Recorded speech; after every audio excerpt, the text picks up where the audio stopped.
Good morning, family.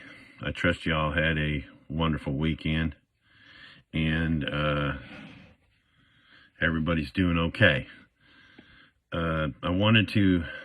This morning I wanted to talk about the challenge of jurisdiction. There's a lot of you folks out there that are going into these tribunals next month and are unfamiliar with what's really going on and how to respond.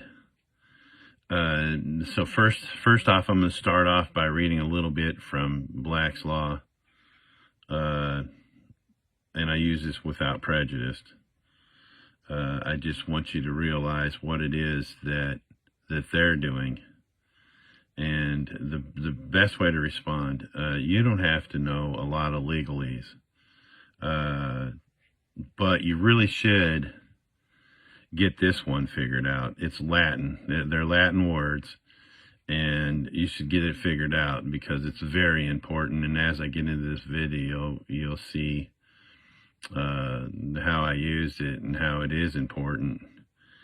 And the phrase is Sui, S-U-I, Juris, or Juris. Okay, J-U-R-I-S.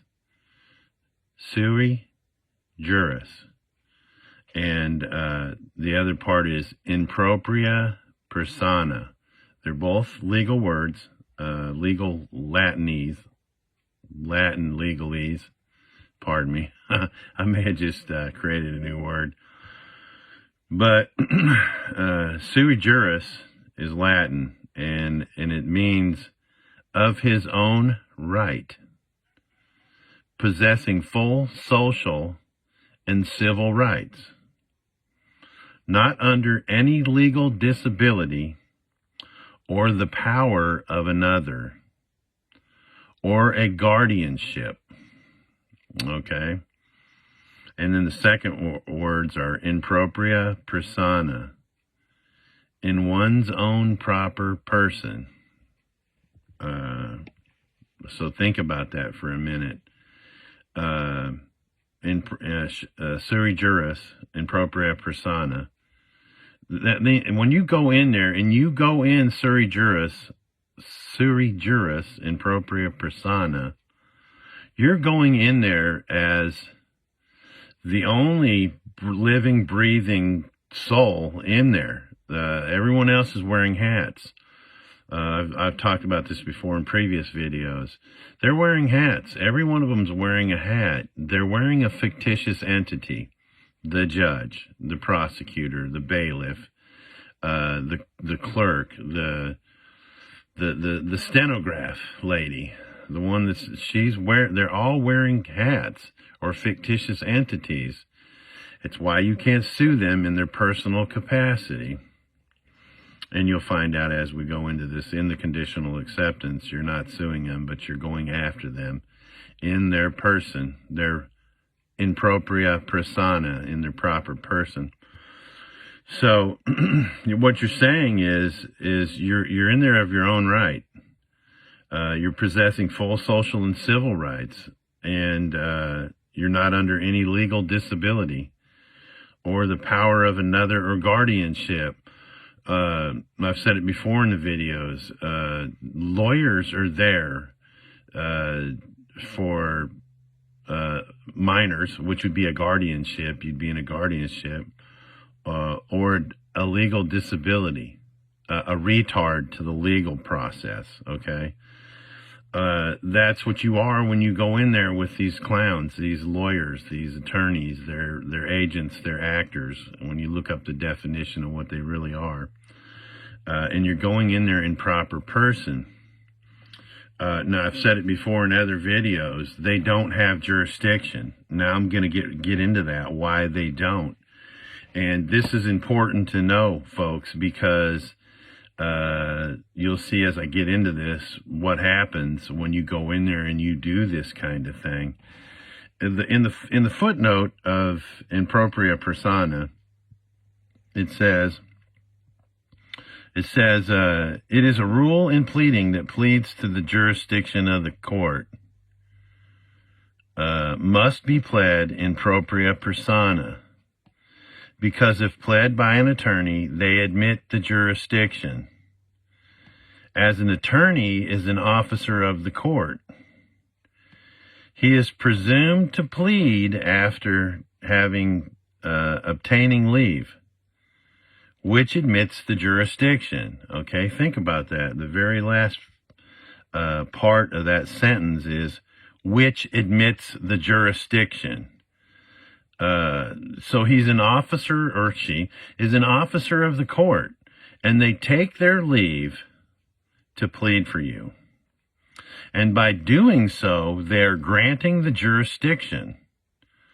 That's why I say never, ever have a lawyer do anything for you.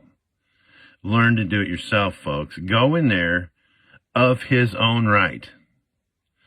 When you do that, it throws them all off. Why? Because they don't have jurisdiction. It says it right here. They need the attorneys to step out of their office briefly so that they can plead for you. Well, Your Honor, my client is not guilty or guilty or pleads no contest. That's what they're doing. As soon as they do that, they grant the jurisdiction. Now, if it takes a lawyer to do that, to grant the jurisdiction, then they never had it. They do not have jurisdiction over you. None of these courts do, these so-called courts, tribunals. They don't have jurisdiction over you. Get that in your head. They may say that. I've talked to some folks out there. Well, I went in and I challenged the jurisdiction, and the judge said, well, you're here. That means I have personal jurisdiction.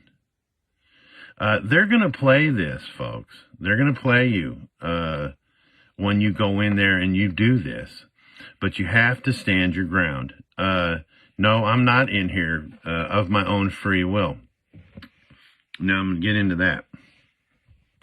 There's 3 ways that you go into their arena or their court. There's a general appearance, and there is a voluntary appearance, and then there is what's called a special appearance. Going in there generally or voluntarily grants jurisdiction. Hey, I'm here, guys. I'm here to take care of this deal.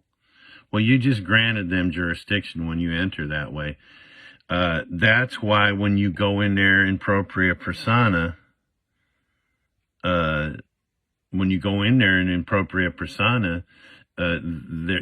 are making a special appearance. You don't even have to say you're making a special appearance. When you go in there and you tell them, look, I'm here, Sui Juris and Propria persona, they already know that you're challenging the jurisdiction. And when they're going to attempt to put a lawyer on you, you ever wonder why they give you a lawyer for free? Hey, if you can't afford a lawyer, we'll appoint you one. Of course they will. They're going to appoint you a lawyer that's going to grant them the jurisdiction.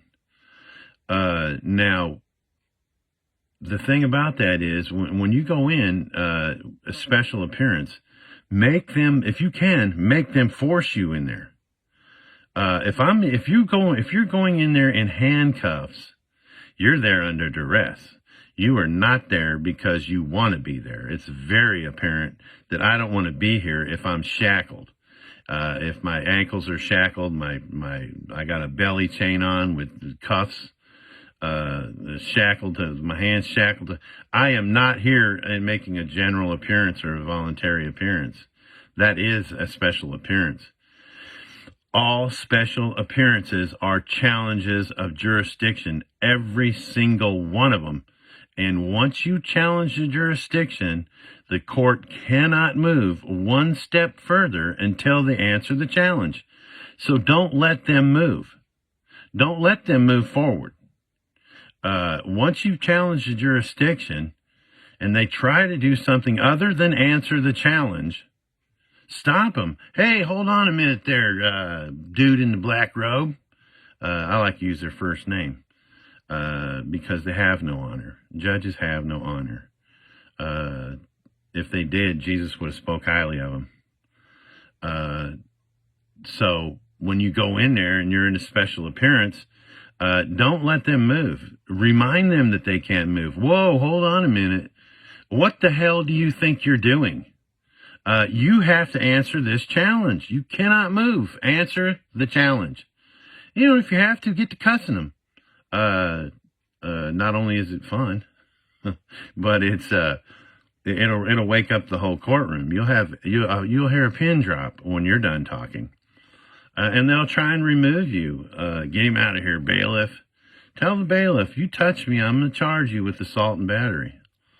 And so a special appearance, that's what I'm going to talk about, folks.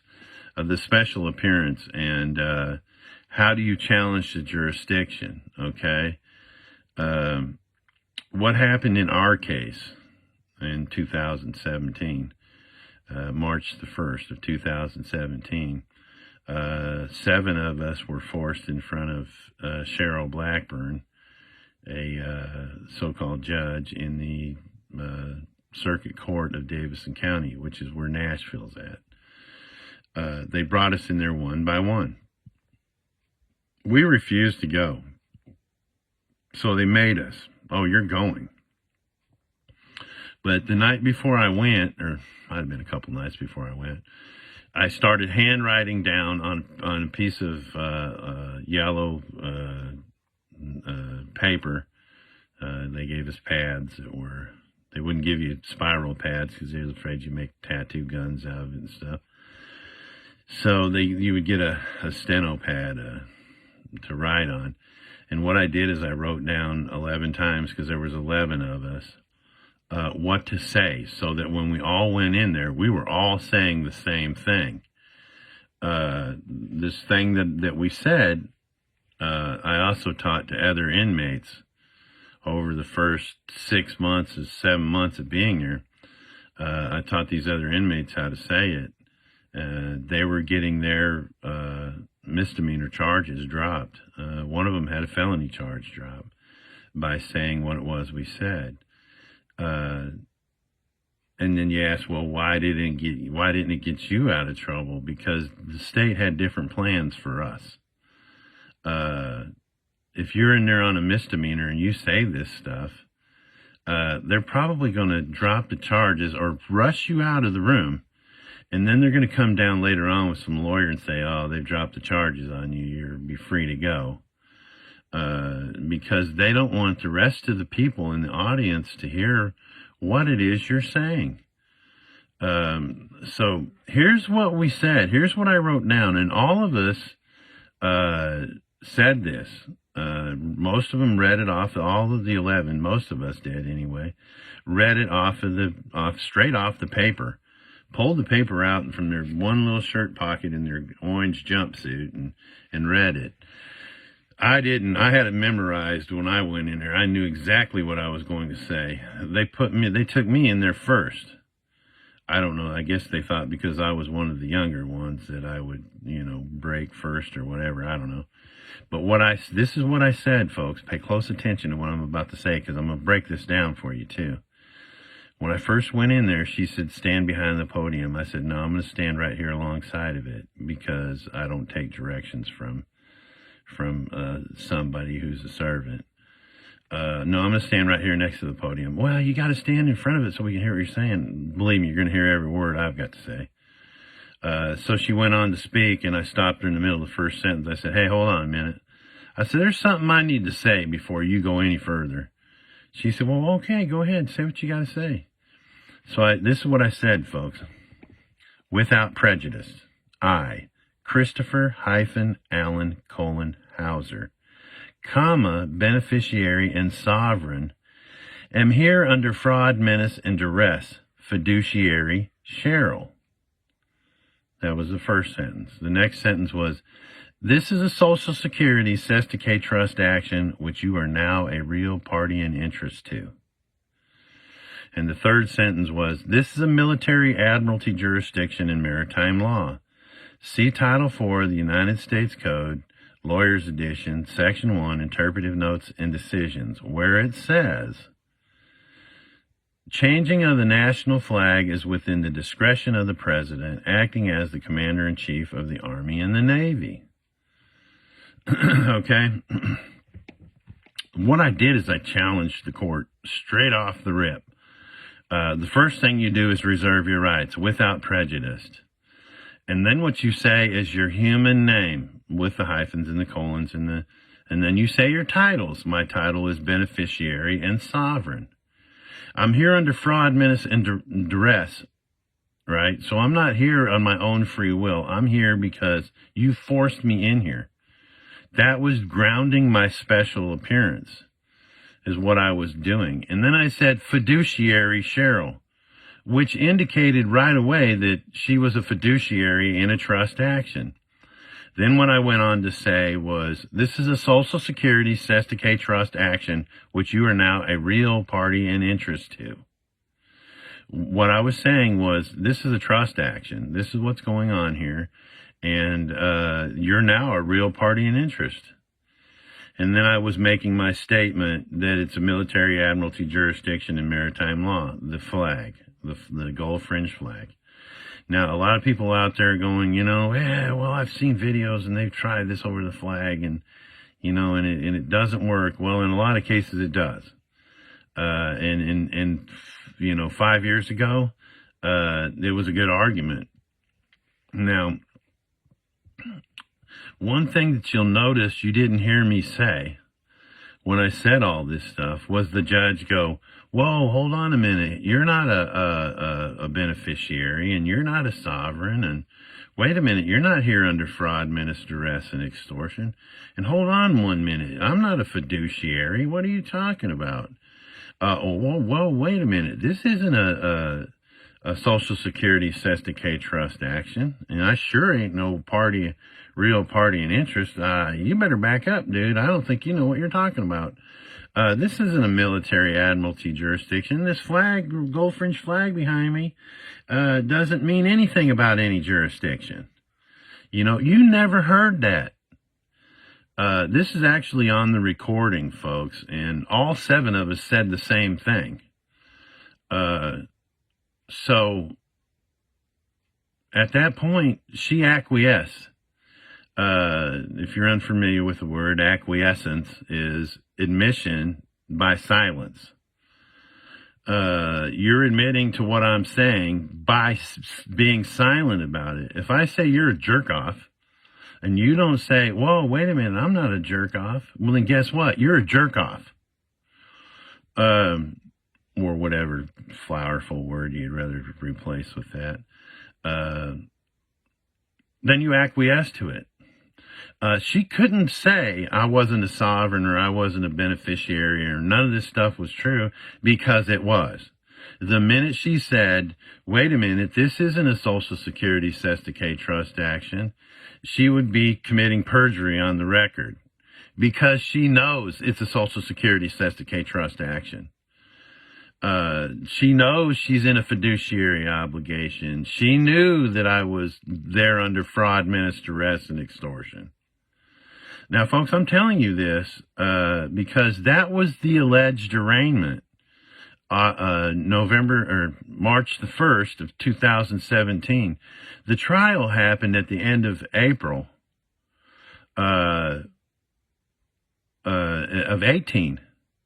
And the very first day of the trial, the judge asked, this is all in the transcripts, y'all. This is in the transcripts. I've got them right here in a notebook. She says, how does your clients plead? How does your clients plead? And they all said, not guilty, Your Honor. Well, first of all, we're not your client because we've given you no power of attorney to do anything. Usurpers, identity thefts, identity thieves. So what is she doing when she says, how do your clients plead? What she's doing is she's having an arraignment the first day of the trial. If you have to ask the lawyers, how does your client plead? Well, then apparently they didn't plead back in a year prior, 14 months earlier, on March the 1st of 2017. They didn't have an arraignment. Has anybody out there ever heard of there being two arraignments? No, you're not going to find it. That's where they're screwing up. Well, this judge went on to say, she started, she took off after I said all this stuff at the bogus arraignment and said, these are some serious charges. How do you plead? I said, I don't. Why? Why didn't I plead? Well, for one, I'm there in propria persona. And for two, you haven't told me the nature and the cause. These are some serious charges. Isn't nature and cause, folks. She went on to say, well, I'm going to plead for you. And I've said this before in other videos. Well, you can't. You don't have my power of attorney, and that's practicing law from the bench. And, well, I'm going to appoint this guy your attorney. No, you're not. Yes, I am. No, you're not. And yes, I am. No, you're not. Cheryl. Well, what are you trying to say? You want to represent yourself? No, I'm not here to represent. It's because it's represent, not represent, or the way you would believe. Look up represent or represent in the dictionary, and it'll tell you to present again. How can I present again? I can't. But if you're acting as me, then you can, lawyer. She said, I said, no, I'm not here to represent myself. I said, I'm here Sui Juris, or Sui Juris, in Propria persona. Get him out of my courtroom now. And that was the extent of the arraignment, folks. So, here's what it is. When you go in there and you're challenging the jurisdiction, okay, they don't have it. Be confident in knowing that they do not have the jurisdiction. They're trying to get it. That's what the arraignment's all about. If you plead any kind of plead whatsoever, you just said, I believe that you have the jurisdiction, so therefore I'm going to plead. They don't have the jurisdiction, but if you plead, they will have it. If you do what they say to do, they will have it. Well, look, he just stood behind the podium, which means I have the authority over him to tell him to do that and watch him do it. Okay? But here's where it's really at, folks. You can plead the flag all you want. And it's true. It's a military flag. The first 3 days of the 5-day trial that they had, they removed both the Tennessee flag and the United States flag out of the courtroom. After 3 days, the fourth day, one of the district attorney said, Your Honor, can we bring the flags back in? It's in the transcripts. Can we bring the flags back in? Well, I don't see why not. They're not coming out anyway. So they brought the flags back in. And you know what? The whole time, you never heard the jury go, or if there was a jury, hey, where's the flags been the last 3 days? Now all of a sudden they're here. You can't even notice that the flags were missing for 3 days and now they're back. And you expect to pass judgment on me while half of them were sleeping through the process. The lawyers even said that. Man, we had jury members sleeping through this thing. Yeah, this is fun, folks, where this is going. But here's where the challenge is really at. You go in there and you challenge the challenge based on the flag. Go in there and challenge the jurisdiction based on the flag. But also challenge the jurisdiction based on the fact that it's a commercial court. All crimes are commercial crimes. All of them are. In the 1960s, the late 1960s, when the Universal Commercial Code was adopted universally, all banking systems and court systems fall under the UCC. Read it. Go and read the UCC, man. A CFR, that's a CFR. I can't remember the numbers right offhand, but that's a CFR that says that all courts and banking systems now fall under the UCC. Why? Because the courts are creating bonds, folks. They're creating commercial bonds.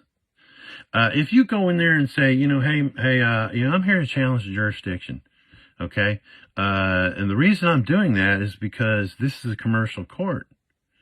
This is is it not? You can go in there and say, hold up, Your Honor. Start this out like this. Hold up. I need some questions answered for me before we start this. Well, yeah, sure, son. Go right ahead. answer away. I'll try and answer them for you, if I can. Okay, my first question is there a bond? Well, of course there's a bond. They're going to tell you, yeah, son, weren't you paying attention? I just put your bond at $20,000. Yeah, there's a bond. Well, look up the definition of bond, folks. They're commercial paper. Think about that. If they're creating bonds, then they're creating a commercial action. Okay? Now you can also say, is my social security number attached to these charges in any way? Any way whatsoever? They're going to have to say yes, or they're not going to say anything at all. Because at that point, they probably done figured out where you're going with this. So, is the social security account attached to these charges? Yes, they are. And you don't have to give them to them. They will take it directly from your driver's license. Some people don't have the social security number on their driver's license, and that's smart. But when you applied for that driver's license, you put the social security number on it. They're going to get into their computers, and they're going to get your number, and they're going to attach it to the charges. How else are they going to create the bonds? So think about that, folks. I'm here, once you got them going, yeah, we created a bond, son. Didn't you hear me say it was $100,000? Yeah, you just admitted that you're creating bonds. Commercial court. You just admitted that you attached my social security number to it. This is a social security Sesticate trust action, which you're a real party in interest to. And I just told you at the beginning of this that I am the beneficiary. So what we got here is a trust action involving a fiduciary and a beneficiary. You're charging the trust. You're not charging the beneficiary. You're charging the trust. And if you're charging the trust, I'm not even supposed to know there's charges. If you're creating bonds against my trust, you're not even supposed to be telling me you're creating bonds. But now that you told me you created bonds, you're malfeasing in office. Yeah, you just created a trust fraud. That's what you're trying to do here. Are you trying to tell me that you want to commit trust fraud? Is that what's going on here today, Your Honor? You just admitted that you're creating bonds, and you're doing it without my permission, unless I sign for them, unless I give you jurisdiction, unless I act for the trust as a pseudo trustee instead of standing in my beneficiary position. That's what you're doing, folks. You're going in there and you're committing trust fraud yourself by acting as a pseudo trustee. I've been trying to put this out there, and people can't seem to get their heads wrapped around the fact that you're not going to do nothing. You're not going to do nothing with the 1099-C. You're not going to do nothing with the 1099-A. Hey, can I use the 1099-A to cushion my bank account? No, you can't. For one, it's not set up to be your own personal bank. You can go in and get money out whenever you want to. The trust is set up to take care of your needs, not put money in your bank account so you can go on vacation every week. It's not meant to do that, folks. It wasn't set up to be your own personal piggy bank that you can bust open whenever you want. You want to use the trust to buy tanning beds for your tanning bed company or business or whatever. Buy a tanning bed for yourself, beneficiary, because the beneficiary needs to stay nice and tan. And then share it with the other folks. Use the trust for your benefit. It's not a bank. I can't put money into it and then just do whatever I want to with the money. It's not set up to do that. Trust funds aren't set up to do that. If that was the case, okay, I've talked about this before, Uncle Joe's trust fund, okay? If that was the case, then they call them trust fund. They used to call them trust fund babies. people that got trust funds from rich Uncle Joe and didn't go do anything with their life because they were sitting back being trust fund babies. They call them trustafarians right now, folks. I thought that's pretty funny because they sit around and they smoke their dope and shit like that on Uncle Joe's trust fund. But that's what's going on with this. Go in there and, you can't use that as your Uncle Joe's trust fund as a personal bank and go get money from it whenever you want. What you can do is you can ask the trustee, hey, little trustafarian Susie needs to buy a new bong. This bong's got some bling on it. It's from Tiffany's. It's a Tiffany bong. So I need a nice $900 bong. Why? What's the matter with your old $900 bong? Well, I broke it. Okay. Trustafarian Susie needs a new $900 bong. And then you get it. That's what the trust is set up for, folks. It's not set up to cushion your account and buy your gas and all this other stuff like you want to use it for. It's sure not there to build your business with. So that's where this is going, folks. Think about that. I know I got a little thrown off because I wanted to stay with the challenge of jurisdiction. But when you challenge a jurisdiction, they cannot move. When you challenge it based on the fact that it's a commercial action, it's gonna change what they're doing. They're not going to be, if you come in there and they're already, here's the way it works, folks. When they know you're sovereign and they know you're coming in there, they learned me real quick. And at the end of my child support fiascos, Chris didn't get up there till 5 o'clock. Sit around all day to be the last person heard. I am the last person heard. Anytime I go, they've tried to force me in there in the last 15 years. Chris is always the last one because they know. They've identified me. There's a sovereign. Watch out, guys. Don't let anybody else hear what this guy's got to say. They're trying to keep this low key so they can play it out as long as they can. But folks are learning. It's a commercial trust business entity. They are creating bonds against your trust. It's a commercial action, which means it's a civil matter. If it's a commercial crime, it's really a civil matter. There's where you're at with this, folks. Challenge that jurisdiction. Hey, I'm the beneficiary. I'm not even supposed to know there is any charges. I'm not supposed to know what you're doing. How come you're trying to get me to act as a pseudo trustee and make a decision for the trust? Fiduciary judge guy. You went to law school. You should know trust law. You should know that you're not supposed to even think about considering me as a pseudo trustee. That's trust fraud. Hey, bailiff, arrest him. Arrest him. See how quick they change their mind. When you start talking this stuff and they figure out what you're doing, they're going to get you on the first thing smoking. And you say, well, if I refuse to go, they're going to, get me and put me in jail. Then they won't give me a hearing. I won't be able to get in front of the judge and deal with this for a long, long time. Oh, yes, you will. Once they realize that you're refusing to go, they'll figure out real quick that they got to get you in there and do something with you, because this is costing them. This is costing the state of Tennessee, folks, big time. Big time. This is going to the Supreme Court, and it's going to cost this state major. They've already made attempts to try and negotiate some kind of settlement with me, a rather lucrative settlement. Chris ain't going for it.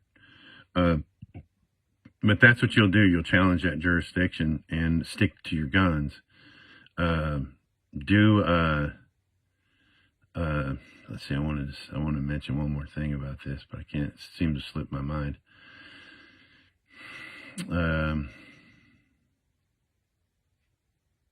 Shit, I can't remember now.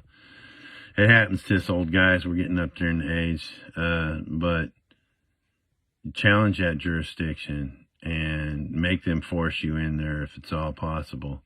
Oh, yeah.